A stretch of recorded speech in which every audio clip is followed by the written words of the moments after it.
దైవజనులు ఏసన్ గారు వాళ్ళ గురుగారితో పాటు ఒక మీటింగ్కి వెళ్తున్నారంట. గురుగారు అంటే వారికి సేవ నేర్పిన పెద్ద ఆయనతో పాటు మీటింగ్ ఎక్కడో వెళ్ళాలి. త్వరగా రమ్మంటే అన్నగారు బయలుదేరుతున్నప్పుడు వాళ్ళ గురుగారు బైబిల్ తీసుకున్నారు, కానీ ఆయన బైబిల్ తెచ్చుకోలేదండి. నీ బైబిల్ ఏది అని అడిగారంట.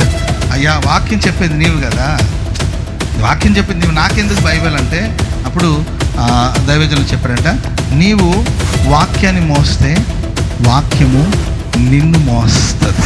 యేసన్న గారిని అమెరికా తీసుకెళ్ళింది ఎవరండి? దేవుని వాక్యం. యేసన్న గారిని కెనడా తీసుకెళ్ళింది ఎవరండి? దేవుని వాక్యం. యేసన్న గారిని సౌత్ ఆఫ్రికా తీసుకెళ్ళింది ఎవరండి? దేవుని వాక్యం. యేసన్న గారిని జపాన్ తీసుకెళ్ళింది ఎవరండి? దేవుని వాక్యం. వాళ్ళ బంధువులు ఉన్నారని, రక్త సంబంధికులు ఉన్నారని వెళ్ళలేదండి. దేవుని వాక్యాన్ని ప్రకటించడానికి కోసం వెళ్ళారు.